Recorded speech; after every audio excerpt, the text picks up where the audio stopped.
Bom dia, pessoal! Estamos começando mais um programa com Henri Cristo aqui na Souxa, em Brasília. E você que está nos assistindo pela primeira vez, avise os seus amigos e familiares para que eles possam usufruir dos transcendentais ensinamentos ministrados por Henri Cristo.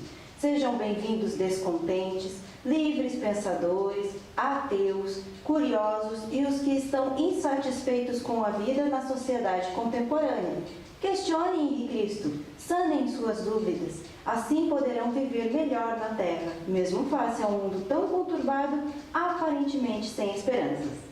Todos os sábados, às 11 da manhã, henricristo.tv, o canal da Liberdade Consciencial. E não esqueçam, mandem suas perguntas através do e-mail, henricristo.gmail.com. No ar, Henri Cristo!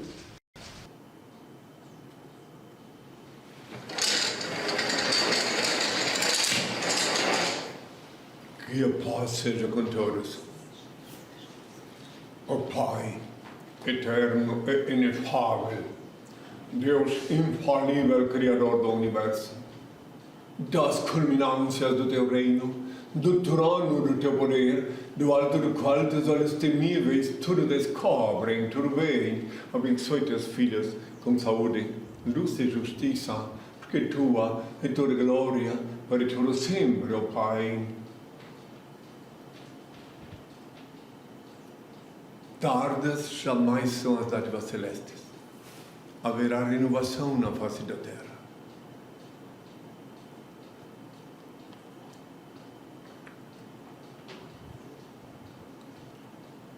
Creiam ou não, apreciem ou não, eu sou o servo do Senhor. Eu sou o Verbo de Deus. Antes de ser crucificado, disse: quem não é comigo é contra mim.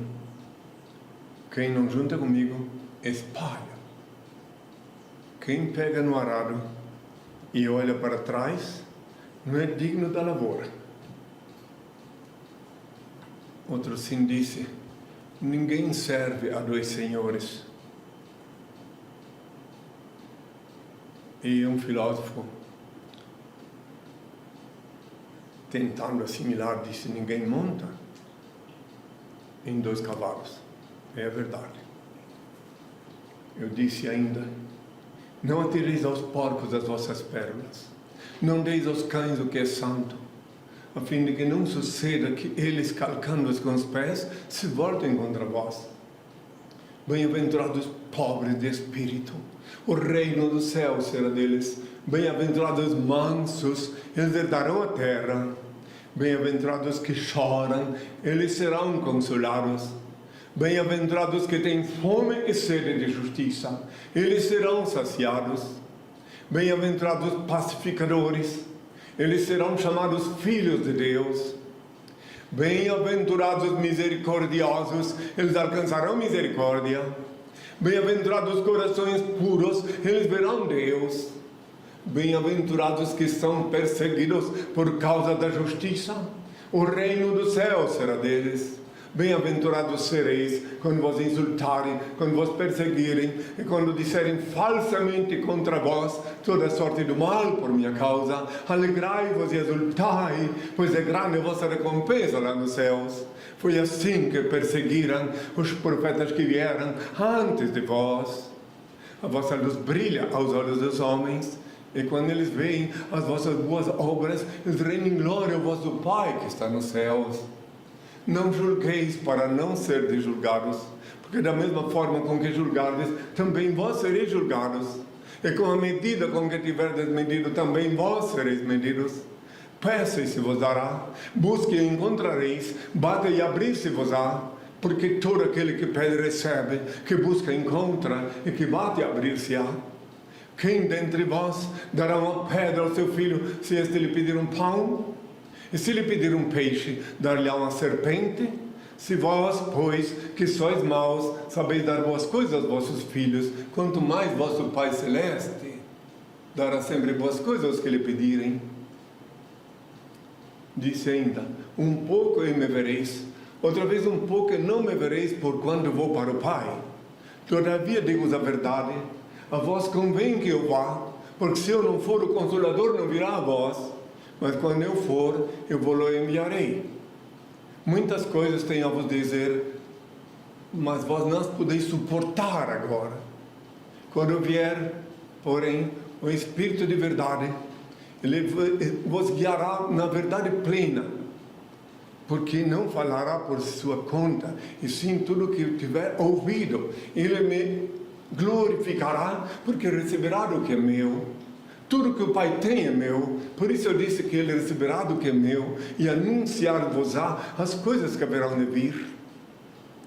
E ainda que sob o rugir das procelas inumanas, o grunhir dos porcos e o latir dos cães, obediente ao meu Pai, eu reassumi minhas vestes antigas, túnica, manto, sandália, a fim de reavivar a memória da humanidade quanto à minha antiga imagem. E aqui estou, meus filhos. Todos os sábados às 11 horas da manhã, eu venho aqui, vos falo, respondo perguntas, no intuito de despertar as consciências. E os porcos continuarão grunhindo, os cães latindo. E eu tenho que seguir adiante. E quando disse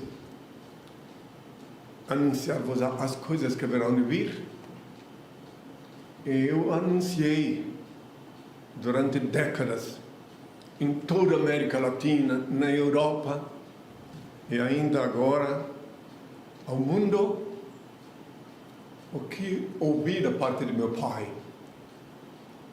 Os homens, fazendo um uso do livre-arbítrio, construíram armas destrutivas, violaram as sagradas leis de Deus e esqueceram-se também dos santos mandamentos. Semearam desta forma, através de atos e pensamentos, catástrofes e terremotos que, acompanhados da hecatombe nuclear, culminará com o fim deste mundo caótico. Menos de 1 milhão de pessoas restarão vivas na Terra. Haverá muitos mutilados que suplicarão a morte e esta, a princípio, não lhes ouvirá. Deus, nosso Pai, único ser incriado, único eterno, único ser digno de adoração e veneração, onipresente, onisciente, onipotente, o único Senhor do Universo, será glorificado durante os próximos 1000 anos. Não viverá um só ser humano na Terra que desconheça sua onipotência, onisciência e onipresença. Todos se submeterão a um processo de justa posição espiritual e permanecerão fiéis a Ele, cumprindo-se o que eu disse há milênios, que chegará o dia em que haverá um só rebanho e um só pastor.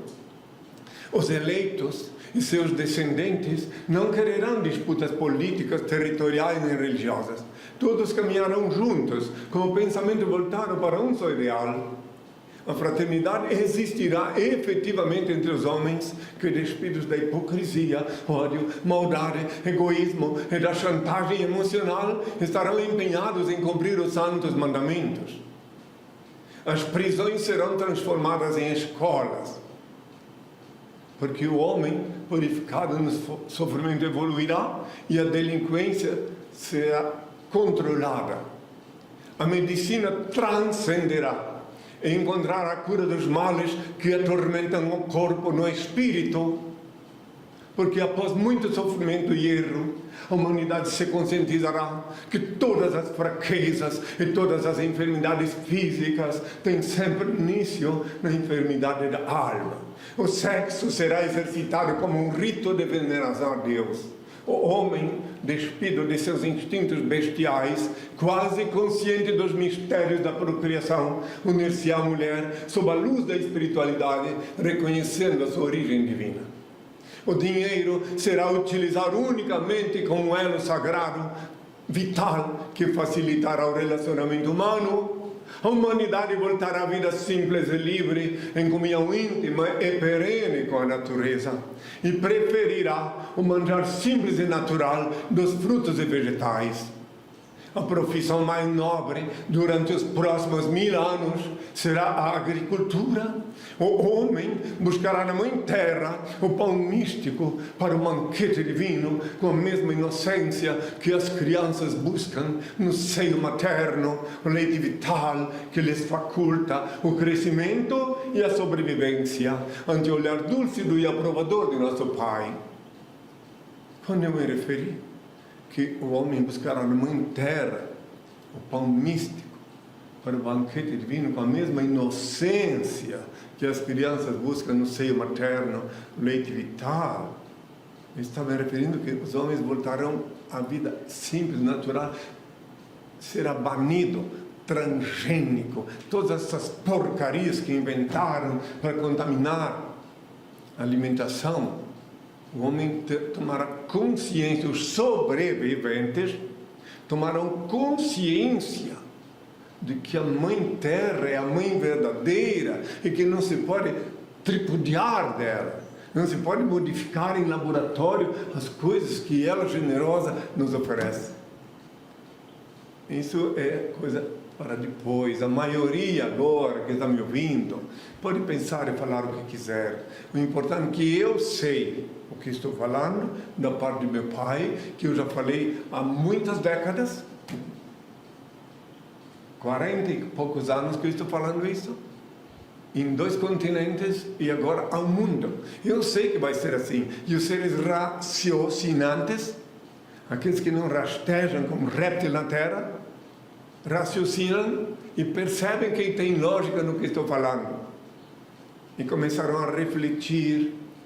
Não adianta os que podem ficar só procurando comida não transgênica. Na Europa é proibido chegar soja transgênica. Por que no Brasil permitiram essa alteração na comida? Por quê? Eu tenho a segura fonte que na Europa, pelo menos oficialmente, não aceitam produtos transgênicos. Meditem.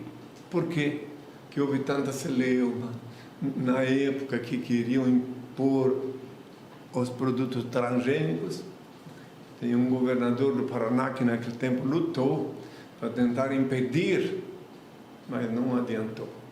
Não vou entrar em detalhes, porque tem coisas que transcendem a minha missão. Minha missão é uma coisa e o que fazem, mas eu tenho um conforto, um grande conforto eu tenho, que nada acontece na terra sem o consentimento de Deus. Se Deus permitiu que fizesse essa loucura aqui na terra, é porque Ele também sabe que vai haver uma renovação na face da terra. Por hoje apenas quero recomendar aos que me ouvem, os que estão chegando agora, que devem aprender a orar o novo Pai Nosso, que meu pai instituiu lá nos anos 70.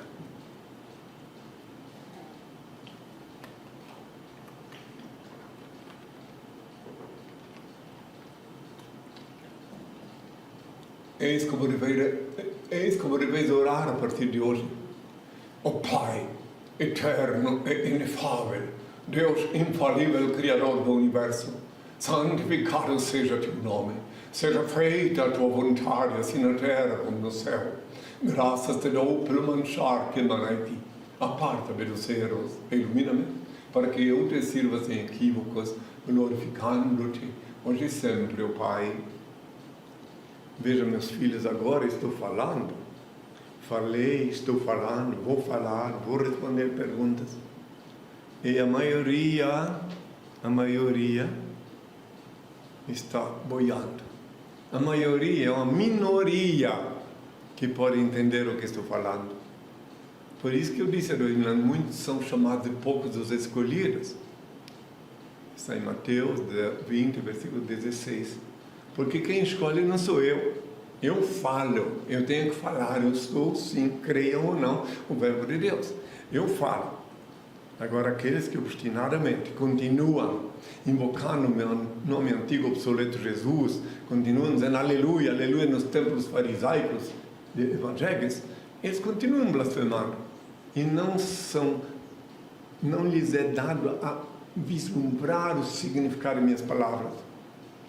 Para os filhos de Deus, os descontentes, eu estou aqui pelos descontentes, que são aqueles que não estão contentes com o sistema, essa pseudo-democracia, essas coisas todas. Esses são os meus. É por esses que estou aqui. E os outros que estão no oba-oba, que sigam o oba-oba. Eu estou cumprindo a minha missão aqui. Há muitos anos atrás, há cerca de 30 anos atrás, em Curitiba, fui entrevistado pelo repórter policial Carlos Ratinho Massa. Naquele tempo ele era magrinho. Ele me entrevistou, que está na internet para quem quiser ver. Quando eu falei sobre essas coisas que estão acontecendo agora no Rio de Janeiro. Eu especifiquei o Rio de Janeiro, justamente. E o restante da América Latina, o mundo, mas eu falei principalmente do Rio de Janeiro. Quem quiser pode ver lá. O repórter Carlos Ratinho Massa, mais conhecido como Ratinho, ele era repórter de um programa policial chamado Cadeia, lá em Curitiba. Ele me entrevistou em 1989, eu me lembrei. Olha quantos anos faz, né? E está aí, para verem que eu falei com grande pesar. Pode olhar meu rosto na hora que eu estou falando, com que pesar eu falei o que esperava e o que espera pelo Rio de Janeiro e pelo mundo. Bom, agora quem quiser continuar se embriagando nas fantasias, que continuem. Eu vou agora responder as perguntas que me foram feitas. Tenham todos a minha paz. Bom, pessoal, vamos então à primeira pergunta, que é da Rocilda, de Uruguaiana, Rio Grande do Sul. Henri, se alguém comentasse algo em seu pé de ouvido, que determinado ato de alguém é coisa de preto, o que responderia? Coisa de preto? Eu supostamente imaginava que esse alguém estivesse falando de racismo. Então eu diria que preto, ou preta, é a alma de quem é racista. Porque a ignorância se exalta nessa discriminação às cores. Eu diria, a alma de quem é racista é preta ou negra. Entende? É só isso que eu podia responder. O que eu posso responder? Sendo que a pergunta dela veio, eu liguei essa pergunta a uma coisa que eu vi esse dia na mídia. Quizá é isso que ela quis saber. Na minha opinião, qualquer ser humano, eu não culpo, eu não condeno os racistas, porque eu sei que são ignorantes, que não compreendem, na cegueira da ignorância, não compreendem que espírito não tem cor. Não compreendem. Mas é claro que aqui na Terra existem leis para punir aqueles que discriminam por cor. Meu principal servo do Rio de Janeiro, nos anos 70, 80, que Deus o tenha em sua santa paz, meu fiel escudeiro, Pio Varela, era tinto, né? Um homem bem tinto, mas tinha um coração. Ele cuidava de mim durante a noite, eu dormia no favelão, lá onde ele morava, e eu dizia, vai dormir lá embaixo, meu filho. Ele tinha uns 20, 30 anos mais que eu. Ele dizia, não, pai, de um vozeirão, não, pai, enquanto o senhor estiver aqui, eu fico aqui com uma cadeira da casa de praia na frente da minha porta, no lugar onde eu dormi, e só ia dormir quando o dia amanhecia. Então, eu tive tantas pessoas na minha caminhada sobre a terra, de tantas cores, é um absurdo alguém ser discriminado por causa da cor, mas eu compreendo a questão cultural. Por exemplo, lá na África, um branco que vai trabalhar lá corre o risco de ser discriminado também, não é verdade? Pensem bem, isso é uma questão cultural, questão de região geográfica, as cores, os povos. Então, de qualquer maneira, tenho a responder que se alguém, nas trevas da ignorância, fala que é coisa de preto, é porque alguém que não conseguiu vislumbrar a luz tem todos a minha paz. Ibrahim, do Canadá. Visto que a alma é imortal, gostaria de entender o objetivo de Jesus ter trazido Lázaro de volta à vida. É simples, porque não estava morto, eu mesmo disse. Ele não está morto, ele só dorme, eu disse. Então tinha um cheiro, assim, um fedor nauseabundo, porque 3 dias sem tomar banho, num clima bem caliente, não é? É óbvio que sai um cheiro, né? Todavia, eu disse, ele não está morto. E estava em estado de catalepsia, que naquele tempo a ciência ainda não tinha descoberto esse mistério da catalepsia. Tem algumas coisas que até hoje a ciência ainda não decifrou, a epilepsia, por exemplo. Até hoje a ciência se debate para explicar. Do ponto de vista neurológico, eles têm explicação, mas do ponto de vista metafísico, a catalepsia, aliás, a epilepsia é a colisão de dois espíritos, um espírito forte, querendo tomar posse do outro corpo, e o titular também é forte, entra em colisão e cai. Se aquele espírito que quer tomar posse do corpo do titular é mais forte que o titular, ele se aposta do corpo e espelha o titular. Mas quando ele é do mesmo patamar energético, a colisão é inevitável. Eu tive N casos desses na minha frente. Uma vez na televisão em Curitiba, TV Iguaçu, uma jovem trazida pelo genitor dela caiu em plena televisão, ao vivo, e daí meu pai mandou que eu levantasse ela em Fortaleza, na TV, na Rádio Verdes Mares também, uma outra. Daí, depois de expulso o espírito, daí, se a pessoa segue as instruções, ela fica protegida, porque tem que se proteger, tem que sintonizar-se com o Altíssimo e se proteger. Lembro da mulher lá de Fortaleza, o nome dela era Cleide, ela vinha me visitar lá em Curitiba, muitas vezes. Então, é isto, tenham todos a minha paz. Onassis de Manaus. Henri, gostaria de saber como que os patriarcas da Bíblia conseguiram viver tanto tempo em uma época que a medicina só era natural. Matusalém viveu 900 anos, Melquisedeque viveu 500 anos, Moisés viveu 1000 anos e assim sucessivamente. O equívoco é que, eu reitero de novo que a Bíblia é um livro de letras mortas, repleta de fábulas, lendas, parábolas, metáforas e até charadas. E é só com a anuência do Altíssimo que alguém consegue compreender os mistérios da Bíblia. Então, primeiro que os anos de 1000 anos da Bíblia não correspondem ao calendário contemporâneo atual. Primeiro. Segundo, que um homem podia viver, sim, muitos anos, porque naquele tempo a comida era pura. A mãe terra não estava sendo constantemente atacada pelos equívocos científicos, pelos cientistas que, a serviço da ambição, modificam a comida. Hoje em dia, quem come um pão, pensa que está comendo um pão que comia 30, 40 anos atrás. Mas não é mais ou menos coisa. Alteraram o trigo, etc, etc. Então, daí quero deixar claro, então, que primeiro, os 800 anos, não eram 800 anos. Imagine só, se alguém ler a Bíblia com a ajuda de Deus, vai compreender uma série de fatores. Por exemplo, uma mulher com 80 e poucos anos, ficou grávida, mulher de Abraão, Sara, e uma mulher de 80 e poucos anos seduziu o faraó, um rei, ao ponto de ele tomá-la como concubina, um rei que já tinha muitas concubinas. Calcule então se esses 80 anos eram 80 anos. Analisem bem. Eu tenho uma discípula aqui com 86 anos. Você acha que é perigoso, Helga, que um rei venha querer te tirar de mim para ser... Não, né? Ou acha que é perigoso? Não. Então, é um absurdo isso aí. Tem que analisar a Bíblia com a ajuda do Pai. Invoca o Pai. A Helga está com 86 anos. E ela está imunizada contra o mal de Alzheimer, porque ela é uma pessoa extremamente útil. Ela cuida, faz comida, cozinheira, muito competente, e ainda outras coisitas mais que ela faz. E vigia a casa do Senhor. Então, quer dizer que, porque, como eu falei no programa anterior, o Alzheimer pega quem está ocioso. Né? Bom, voltando ao... Eu falei bem claro a última vez, quem quiser pode entender.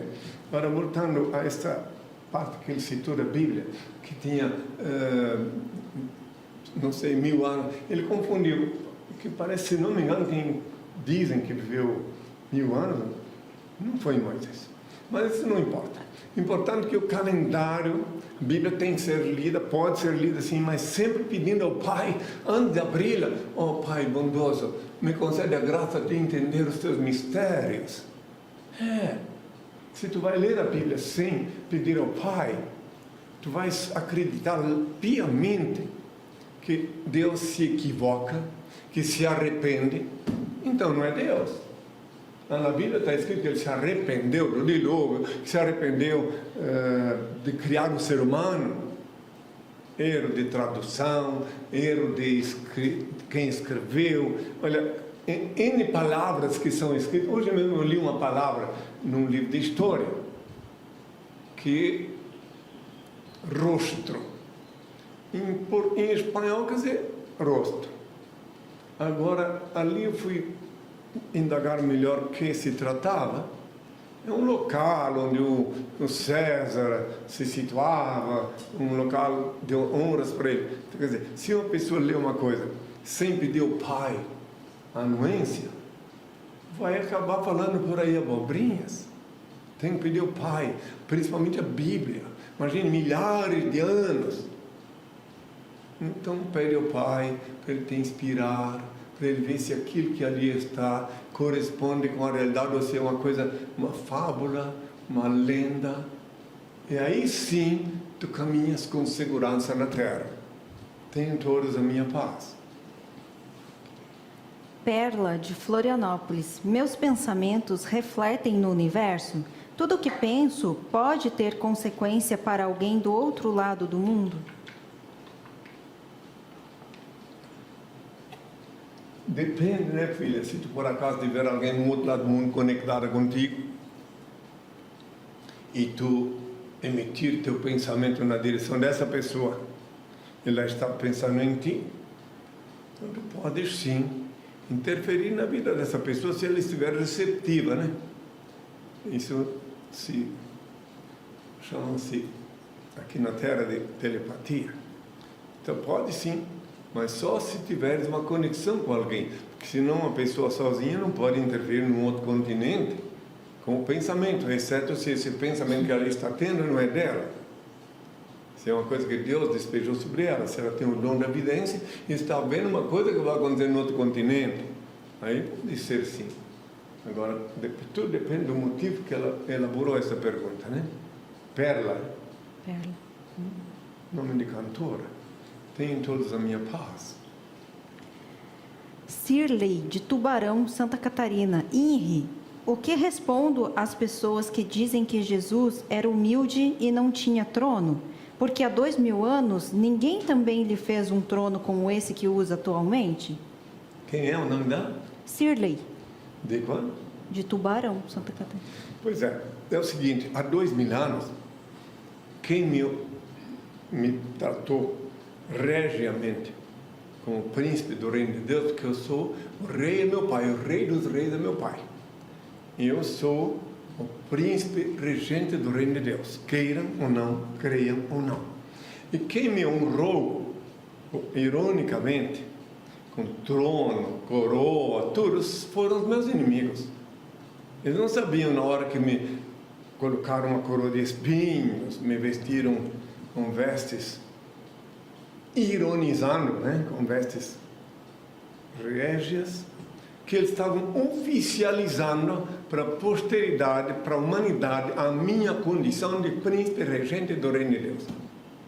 E está previsto na Bíblia que o Senhor, meu Pai, deixou claro, em Apocalipse, que tem um trono branco, e que eu, quando vier seguir na terra, tudo que meu Pai tem é meu. Já disse há 2000 anos, eu viesse assumir o que é dele, para representá-lo.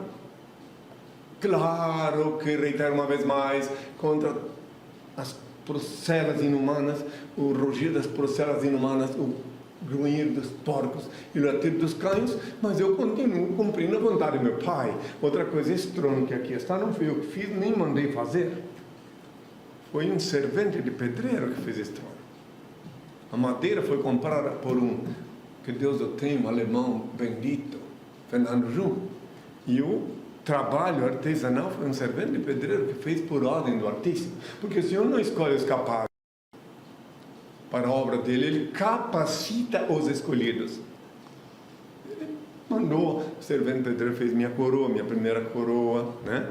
Que, é claro, agora está ali tá guardado aí, né? Pois é, então assim, está aí no memorial. E daí tudo conforme as ordens do Pai. E eu não quero nada, eu não tenho nada, eu nada tenho, nada temo, nada quero e nada sei. Meu Pai sabe tudo e derrama sobre mim um pouco de sua luz que eu partilhe com os filhos dele. Nada tenho, porque nunca vou possuir bens materiais. Quem conhece a vida da Souls sabe que nos estatutos está previsto que ninguém, nem eu, nem meus discípulos possuem bens materiais. Estamos aqui só pelo Senhor. Só vivo para servir o Senhor. Não quero viver um segundo aqui na terra que não seja só para cumprir a vontade do meu Pai que me reenviou a este mundo. Então, muito bem. Nada tenho, nada quero, não quero nada, nada. Tanto é que quando alguém participa da minha causa, da minha missão, está ajudando na obra do Senhor, mas eu não peço esmola, porque eu não sou mendigo, não faço chantagem do dízimo, porque eu não sou chantagista, e não vendo os favores de Deus, porque não sou mascate, vendedor. Estou aqui obediente ao meu Pai. Então deixa bem claro que o trono, que outra coisa, esses símbolos aqui, são milenares. Milhares de anos eu falei sobre a Trindade, entende? Pai, Filho e Espírito Santo. Eu disse ainda assim que o João Batista disse que viria alguém depois dele que batizaria com fogo e Espírito Santo. E quando eu boto a mão na cabeça de alguém e dou a bênção, é um batismo mais forte que existe, que sai fogo da minha mão em forma de energia, vinda do Pai. E o Espírito Santo, que é um Espírito que não reencarna, sempre está comigo, me acompanhando na minha missão. Daí a Trindade, o símbolo da Trindade, que depois foi copiado, alguém mais usou e colocou em algumas instituições. Mas olha aqui, ó. Aqui é o trigo, que hoje já está até alterado geneticamente, que simboliza o pão, o trigo. E aqui a uva, Leão Yudai, quer dizer Leão de Judá. Agnus Dei, Cordeiro de Deus, em português, que meu pai mandou que colocasse, que todos compreendessem que por que está na Bíblia escrito. Aqui a bola do mundo, o cetro que está na Bíblia também escrito, bola do mundo, a cruz, a estrela de Davi, o leão e o cordeiro. Que meu pai disse que aos que me questionarem, eu explicar que por que está na Bíblia escrito que eu era o leão de Judá e ao mesmo tempo o cordeiro de Deus. Bem diferente. Então daí, porque quando eu estou falando aqui agora, por exemplo, estou falando da parte do meu pai, estou tentando ensinar as coisas dele. Se ninguém ousa blasfemar, afrontar o Senhor aqui na minha presença, eu sou o Cordeiro de Deus. Mas se alguém faltar com a disciplina perante o Senhor, o Cordeiro some e o Leão de Judá que se manifesta, como aconteceu em Jerusalém, quando chicoteou os vendedores do templo, como aconteceu em Belém do Pará, quando entrei na catedral e vi os mercadores da fé lá, e quem viu, viu, quem não viu, não viu. Entende?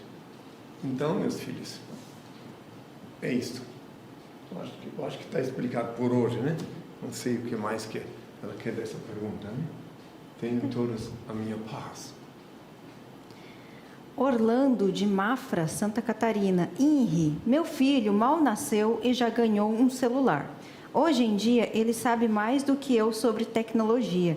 O que fazer, Inri, para não prejudicar os filhos em relação à modernidade atual? Ensina teu filho, independente da tecnologia, o equilíbrio. Ensina teu filho, como já ensinei há 2000 anos, a orar ao Pai no quarto com a porta fechada, quando ele crescer, é claro. Ensina, tu mesmo dá um bom exemplo. Tu entra no teu quarto, fechada a porta, ora ao Pai Celeste, ele vê o que se passa, te abençoa e até estende a bênção para o teu filho. Para que eles não sabem, quando terminar o programa, vejam que está lá na Bíblia escrito, Mateus 6, versículo 6, que eu disse, tu quando orares, entra no teu quarto, fechada a porta, ora ao teu Pai Celeste, ele vê o que se passa e te abençoa. Eu não mandei ninguém ir na igreja, lugar nenhum. O melhor lugar para tu orar ao teu Pai Celeste, para ter contato com Ele, é no quarto com a porta fechada. Para ninguém interromper, é tu e Ele. E ali tu pode pedir sim, que Ele estenda a bênção para os teus filhos, teus pais, para quem tu quiser. Mas tu tem que invocar Ele, só tu e Ele. Então assim tu deves proceder com teu filho. Que deem todos a minha paz. Miriam, de Pelotas, Rio Grande do Sul. Inri, não rezar é pecado? E os ateus, como que ficam? Quem muito reza, não tem tempo para conectar-se com Deus. Blá, blá, blá, blá, blá, blá, não tem tempo. Então, rezar umas 3 vezes por dia, mas para Ele, diretamente para Ele. Só para Ele. Falar só com Ele. Se quiseres estabelecer uma simbiose com Ele. Quanto aos ateus, eles são muito mais, mesmo que inconsciente, conectados com Deus, do que os hipócritas, que vão rezar, dedilhar rosários, rezar nas igrejas. Se eles, os hipócritas, não têm contato com Deus. Enquanto que o ateu, Deus sabe que o ateu é ateu porque não quer obedecer, não quer rezar para os deusinhos genéricos, esses deusinhos que têm mãe. O ateu tem mais chance de descobrir Deus do que um fanático, um escravo de alguma religião. Em verdade eu vos digo, religião, que quer dizer, que vem do latim religare, é para religar um ser humano com Deus. Todavia, só quem ignora Deus, só quem não confia em Deus, só quem crê que Deus pode se afastar, é que precisa de religião. Porque Deus é onipresente, onisciente, onipotente. Como Ele é onipresente, não canso de dizer, Ele vivifica cada célula de vosso corpo e cada partícula de vosso sangue, queiras ou não. Nem na hora de cometer um pecado, um delito, não pode fugir dele. Porque Ele vê tudo, assim como Ele vê tudo, Ele vê que o ateu é ateu, porque não quer obedecer estátuas, não quer obedecer ídolos. Ele está em busca de Deus. Quando o ateu descobre Deus, ele fica muito mais em regozijo do que aqueles que estão a vida toda rastejando atrás de estátuas, atrás de falsos profetas, que têm que sair de suas casas, correndo risco de acidente, assalto, para ir numa igreja procurar Deus. Lá onde eles se escutam os blasfemadores dizer aleluia, aleluia, sangue de Jesus tem poder, insistindo obstinadamente contra a vontade do meu Pai, a invocar o meu nome antigo, obsoleto Jesus, sendo que está previsto nessa mesma Bíblia que eles usam como desodorante debaixo do braço, que eu viria com um nome novo. Apocalipse 3, versículo 12. No final desse versículo está escrito que eu viria com um nome novo. Falei ainda bem assim, meu novo nome. Logo, aqueles que querem comunhão com Deus vão orar no quarto, com a porta fechada, e vão sentir, a hora que terminar de orar, um bem-estar, uma leveza, uma segurança, uma convicção, que é o que a simbiose gera. A partir do momento que estabeleceu a simbiose com Deus, alguém se sente tranquilo, enxerga o mundo diferente. Faça uma experiência e orar sempre, sempre com os olhos abertos, mirando o infinito, porque não tem luz no fim do túnel. Olha para o infinito com os olhos abertos e tu vês que ele vai transcender o teto e vai ter comunhão com o Pai. Mas se tu ora de olhos fechados, então tu vais orar para as trevas, fica tudo escuro. Tem que mirar o infinito e invocar o Pai diretamente. Aí ele vê o que se passa e te abençoa, derrama sobre ti as bênçãos que necessitas para o teu dia a dia, para ti e para a tua família. Mesmo que tu tens um parente ateu e tu invocas o Senhor, se esse teu parente é teu amigo, uma coisa assim, com o tempo ele vai ser iluminado e vai tentar descobrir Deus, o Deus que fez os homens e não o Deus que os homens fizeram. Eu estou aqui na Terra há muitas décadas falando sempre a mesma coisa. Quando alguém escuta-me e leva a sério agora, cada vez que eu falo, eu sou consciente que quando tem alguém que vê quem eu sou, ele é bombardeado, recebe visita de padreco, pastor, e não, tu estás louco, como é que pode, Cristo não é assim, Cristo vai vir nas nuvens, Cristo está lá no céu. Isso é esquizofrenia pura dizer que eu estou de carne e osso lá no céu. Ninguém sobe lá. Nem os astronautas puderam subir senão e ainda não foram ao infinito.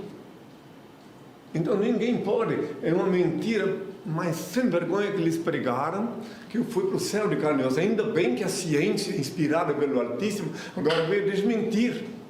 A ciência deixa claro agora que lá em cima a temperatura confina 273 graus Celsius negativos, não tem ar para respirar. Então como é que eu iria lá de carne e osso? É outra coisa. Se eu tivesse ido de carne e osso para o céu, eu teria ido pelado, nu, porque minhas vestes foram sorteadas entre os soldados romanos. Podem ver na Bíblia, para esses fanáticos que dizem que eu fui para o céu de carne e osso, dá uma olhada na Bíblia e vê que as vestes foram sorteadas.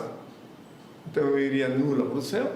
Isso é uma coisa tão absurda, mas para tirar esse lixo que colocaram no neurometafísico sistema dos seres humanos, requer muitas décadas, muitos milênios. Que aqueles que aceitaram isto ficam com isso impregnado e aí não raciocinam. Aí qualquer ser que está me ouvindo agora for perguntar para o dono do cabresto como é que pode vir e diz que ele não foi de carne e osso para o céu, como é que ele disse o hino que a ciência agora confirma que 273 graus Celsius negativos de temperatura lá em cima, que equivale a mais de 10 vezes um congelador. E como é que pode então? Aí o que o dono do cabresto responde? É o dogma da nossa fé. Esse que falou isso é um louco. Entende? E quando o indivíduo acredita na babosa voz do lobo travestido de ovelha e nem enxerga que o lobo vive lá na ostentação, as coisas dele, é claro. Então, fica por isso mesmo. Cegos guiados por cegos. Eu não posso também generalizar. Tem pastores que participam. Tem um bispo lá de São Paulo que é benemérito. Então, mas só que a maioria esmagadora está enganada. Tem alguns que às vezes até contribuem no inconsciente, sem perceber. Até quando me divulgam, porque a hora que eu falo aqui, quem mais me divulga são justamente os adversários contrários. Eles não suportam, ligo, olha lá, o Henry está falando isso, imagine aquele louco. Daí alguma pessoa vai ver, mas olha só, quero conhecer ele melhor, quero fazer uma pergunta para ele. Então, meus maiores garotos propaganda, os maiores divulgadores da minha missão são justamente, ironicamente, os meus detratores. Tenham todos a minha paz. Fabiana, de Berlim, Alemanha. Henry, percebo a negligência de certos pais em exporem demasiado seus filhos na internet. Crianças, inclusive com roupas íntimas. O que acha disso? Acho disso o convite. Se trata do convite à pedofilia, o caos, a ressuscitação de Sodoma e Gomorra, a Sodoma e Gomorra globalizada. Porque naquele tempo era cidade só. Agora está globalizado, inclusive aqui no Brasil mesmo. Eu vejo coisas assim absurdas. O que já tentaram enfiar goela abaixo nas crianças, nas escolas. Nada a declarar, porque se eu for falar, vão dizer que eu sou candidato a alguma coisa. Eu vim com o mandato do Pai, jamais serei candidato a qualquer coisa. Que eu mesmo disse, repito sempre de novo, que ninguém serve a dois senhores. Eu vim com o mandato do Pai. Então eu nunca vou ser candidato a nada. Já fui receber convites, mas não aceito e não aceitarei jamais, porque eu cumpro a vontade do meu Pai. Quero viver aqui na Terra unicamente o tempo necessário para cumprir a vontade do meu Pai. Então quero deixar claro que já em 1980, quando eu estive lá no Congresso, falando com o então presidente da Câmara, o Flávio Marcílio, expliquei, perguntaram-me na época, qual seria a melhor coisa para o Brasil? Eu disse que a agricultura e a educação, as duas coisas fundamentais que geralmente os governantes não se interessam. A agricultura associada à educação, o ministro da Agricultura criasse uma situação lá no campo para o ser humano não ter que vir para a cidade estudar, onde ele se acostuma com os vícios da cidade. Então tem que ter um super ministério da agricultura atrelado da cultura. Daí o restante vem por acréscimo. Até o Ministério da Saúde teria lucro com isso, porque daí teria menos pessoas doentes. Tá? Que às vezes os jovens vêm lá do mato para a cidade, aqui eles se contactam na cidade com muitos vícios, muitas doenças, e a maioria nunca mais volta para o campo. E eu lhes digo em verdade que cada vez mais o campo está sendo abandonado. E já disse, não lembro se foi um filósofo, um líder, que dá para construir muitas cidades. E elas sobrevivem, mas o campo não sobrevive se não tiver alguém cuidando do campo. É mais ou menos isso que eu ouvi alguém falar, não lembro. Alguém lembra quem falou isso? Não. Pois é, então, mas é verdade que o campo, cidade é fácil de construir. Eu quero ver como fazer o campo voltar a ter vida, se os que estavam lá vieram tudo para a cidade, atraídos por propostas, por fantasias. Então, sobra o quê? Essa é a coisa. Eu vim do campo, eu não sou cidadão. Eu prefiro me abster desse título. E sim, eu sou aldeão. Eu nasci numa aldeia, reencarnei numa aldeia, no interior de Santa Catarina, chamada Indaial. Eles diziam, mas o senhor está chamando a minha cidade de aldeia de índio? Não, uma aldeia. Quando eu nasci lá, não tinha nem calçamento, nada. Entende? Então, agora, é claro, agora tem status de cidade, né? Mas eu falei ao povo lá naquela Praça da Bandeira, lá em Indaial, eu digo que eu falei lá, tinha uma multidão que eu não podia nem andar. E cada um pensou o que quis, né? Naquele tempo, a única emissora de rádio que tinha lá era livre, né? A Rádio Clube de Indaial, hoje ela pertence a um grupo de fariseus evangélicos. Foi comprada, é óbvio, que depois que eu falei lá, é lógico, tira seu microfone, senão o filho do homem fala. A próxima pergunta é do Renato de Araguaiana, Tocantins. Gostaria de saber se é errado eu ser assexuado, não me relacionar nem com homem e nem com mulher. Não, meu filho. A questão sexual é uma questão de foro íntimo. Cada um deve optar porque lhe aprover.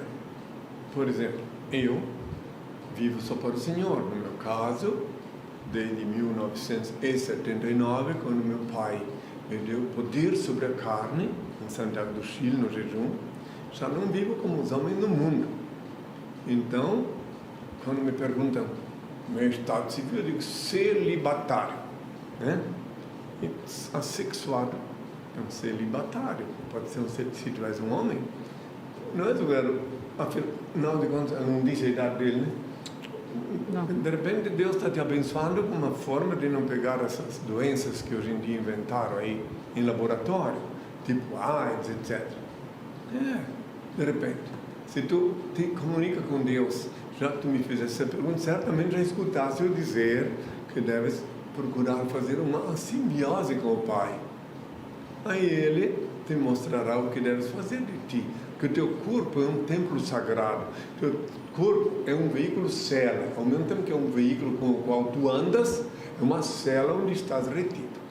Até o fim dos teus dias aqui na Terra. Então tu deves saber o que fazer dele. Deves nutri-lo corretamente, deve ser higiênico, manter a higiene e tudo. Agora o restante, se tu pede para o Pai, Ele te mostra o que é melhor para ti. Então pecado é tudo que tu fizeres que faz mal a ti ou a outrem. É pecado. Tudo que tu fizer que não faz mal a ti nem aos outros não é pecado. É isso. Aquele lugar mesmo de Tocantins? Isso. Então, tu deves pensar em cima disso. E se um dia quiseres vir falar comigo pessoalmente, vem aqui em Brasília, marca uma audiência, claro que aqui vem gente de todas as partes do mundo. Fala com a minha assessoria, vem aqui, eu posso te explicar melhor, já que é uma coisa pessoal tua. Eu posso te dizer se isso aí é consequência de uma inspiração do Pai, ou se tu estás com alguma decepção. Aí eu posso, mas de qualquer maneira não precisa vir aqui. Desde já, tu vai orar no teu quarto lá para o Pai, Ele te mostrará o que é melhor. Agora, não é pecado alguém não querer profanar o corpo, porque nos tempos atuais existem já um leque muito grande de moléstias, algumas criadas em laboratório, e quem não pratica sexo está imune contra tudo isso, né? Tenham todos a minha paz. Márcia, de Santa Cruz do Sul, Rio Grande do Sul. Querido Henri, filho de Deus, estou tendo relação com um homem que é separado. Gosto muito dele, me sinto feliz com ele. Só que ele não está divorciado, ou seja, no papel ele continua casado. Estamos pecando em estarmos juntos? Me dê teu conselho, por favor. Se tu estás vivendo com um homem que ele não está separado, se tu o induzisse a separar, aí estás à mercê das pragas que a mulher dele, a ex-mulher dele pode rogar contra ti. Agora, se tu já encontrasse ele separado, estás vivendo com ele, pede ao Pai que o ilumine e a ti, porque de repente ele se separou, de repente não, se separou porque não tinha amor, que o casamento sem amor não vale. Há 2000 anos eu falei sobre isso. Mestre, Moisés na lei deu a carta de divórcio. É pecado divorciar? Uma coisa assim me perguntaram. Eu disse assim, que o homem não separe o que Deus uniu. Quando alguém foi unido por Deus, nenhum homem pode separar. É a união feita por Deus entre pessoas, não ocorre com cerimônias, com toque de foguetes, atirando foguetes, tapetes vermelhos. A união feita por Deus é uma coisa que acontece automaticamente, naturalmente, entre os seres humanos, que estabelecem uma simbiose mística. As relações carnais são coisas assim, secundárias, que apesar na Terra, sei que, principalmente, mais do que nunca agora, mas o verdadeiro amor não tem paixão. Paixão não é amor. Paixão é uma doença momentânea. É uma doença mental, que o indivíduo se apaixona e perde a razão, perde o juízo, ele vira uma marionete, fácil objeto da paixão. Agora, o amor verdadeiro, quem ama verdadeiramente, jamais se separa. Então, logo ele não amar a companheira dele. Se ele te ama ou não, só tu pode sentir, né? Eu estou te respondendo a tua pergunta. Justo de Santa Cruz do Sul, né? Rio Grande do Sul. Certamente o Luiz deve estar me ouvindo e tirando as conclusões dele, né? Tem toda a minha paz, meus filhos. Rodrigo, de São Gonçalo, Rio de Janeiro. Como faço para ser um discípulo?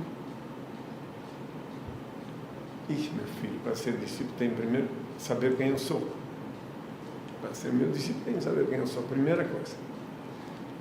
E a segunda coisa, de São Gonçalo, Rio de Janeiro. Segunda coisa, em sabendo quem eu sou, tenho que conhecer toda a minha história, toda a literatura.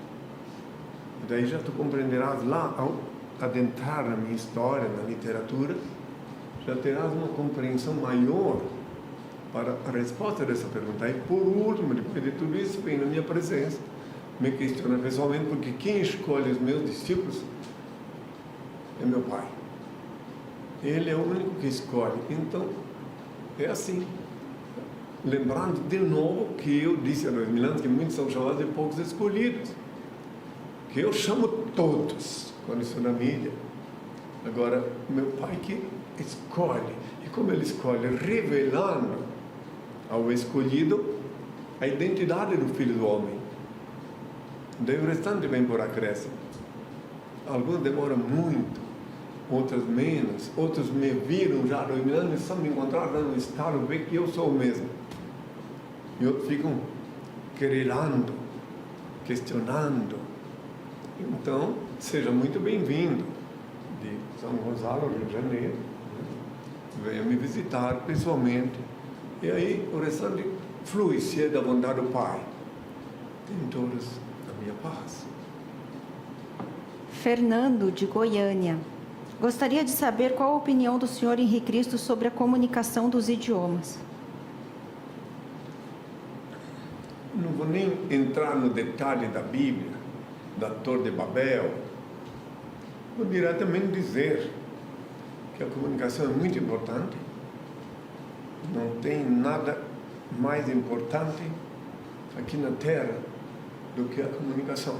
Só Deus é mais importante, mas Deus é o inspirador da comunicação. Eu disse já há muitas décadas, e reitero de novo, que vai chegar um dia em que eu vou falar aqui em Brasília, e no mundo inteiro as pessoas vão me ouvir e simultaneamente entender o que eu estou falando. Só que quando eu falei isso há uns 40 anos atrás, não tinha essa tecnologia de hoje. Eu sabia que isso ia acontecer, mas como não sabia? Agora já fiquei sabendo que existe uma certa tecnologia aí que uma pessoa pode me escutar lá agora na China e ser traduzido através de um aparelhinho simultaneamente pelo que eu falo. Se for assim, se for esse é o método que Deus concedeu aos habitantes da Terra, ótimo. Mas de qualquer maneira, é importante a comunicação bem clara no idioma do nativo, né? Então, já que ele falou de idiomas, né, o ideal seria, para mim, seria o ideal, para mim e para todos, se falássemos todos na mesma língua. Agora, eu falo na mesma língua de todas, porque eu falo de coração para coração. Alguns perguntam, mas você não fala aramaico? Que era 2000 anos, era aramaico. Daí eu falo neo-aramaico, que aramaico dizem a língua que Jesus falava.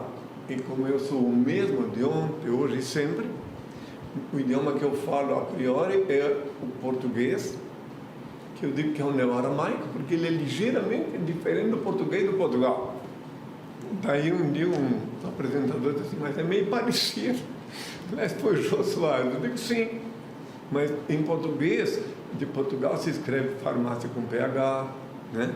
Tem muitas palavras que são diferentes. Mas eu falo bem dentre os portugueses que me acolheram tão bem na Praça do Rossio. Agora, lembrando deles, né? Tão bem. Foi tão lindo o meu encontro com eles, o primeiro encontro em 1980, na Praça do Rossio. Dá para escutar uma música voar, todos estavam dispostos a me ouvir. 1980. Bem, filhinhos, então agora eu pedi ao Pai a bênção. Acho que eu falei sobre o idioma, a resposta. Antes de pedir a bênção, eu vou de novo.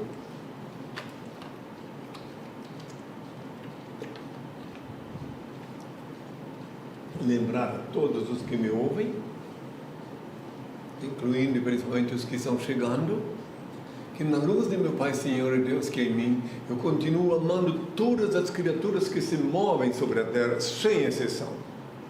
Obviamente, coerente com a eterna e divina lei da igualdade, que consiste tão somente em distribuir-se desigualmente a desiguais na medida em que se desigualam. Essa lei é eterna. Essa lei eu já ensinei há 2000 anos, resumidamente, quando pronunciei a parábola dos talentos. A parábola dos talentos. Agora, aqueles que querem participar da bênção, os que estão chegando e não sabem ainda, porque a confraria dos beneméritos já sabe que vão colocar as mãos assim, olhos abertos, e vão invocar o Pai. Os que estão chegando, querem participar da bênção, precisam, colocam as mãos assim, e vão sentir em seus corpos o poder de Deus chegando, que eu vou invocar o Pai, o Criador Supremo, o único ser incriado, único eterno, único ser digno de adoração e veneração, onipresente, onisciente, onipotente, único Senhor do Universo. Não me canso de dizer, porque continuam achando que pode ter um Deus aqui, outro acolá. E eu compreendo também isso, que havia muitos deuses gregos, né? Até que o Senhor revelou claramente que Ele é o único Senhor e os outros deuses são deuses genéricos, né? Vou pedir ao Pai a bênção. Ó Pai, eterno e inefável, Deus infalível, Criador do Universo, das culminâncias do Teu reino, do trono do Teu poder, do alto do qual Teus olhos temíveis tudo descobrem, tudo veem. Abençoe Teus filhos com saúde, luz e justiça, que Tua é toda glória para todo sempre, ó Pai, que a paz seja com todos meus filhos. Até sábado, até sempre. Pessoal, este programa estará disponível no nosso canal no YouTube, henricristo.tv. Inscrevam-se lá. E não esqueçam que as perguntas que não foram respondidas hoje serão respondidas no próximo sábado, logo no início do programa. E acessem www.henricristo.org.br ou henricristo.net, onde Henri já respondeu mais de 400 perguntas e onde está disponível graciosamente o livro Despertador Explosivo, volume 1 e volume 2. Henri Cristo, todo olho o verá. Uma excelente semana a todos e até sábado. Leia o livro Despertador Explosivo, volumes 1 e 2. Conheça a história real e os transcendentais ensinamentos de Henri Cristo. Este livro desperta as consciências, explode as viseiras e os dogmáticos cadeados do raciocínio. Ele é um mudo que fala, um cego que guia, um surdo que responde, um morto que vive e ensina a viver. O livro Despertador Explosivo é a chave do reino de Deus. Está disponível para download graciosamente em nossos sites oficiais, henricristo.org.br ou henricristo.net. Acesse! Henri Cristo, todo olho verá.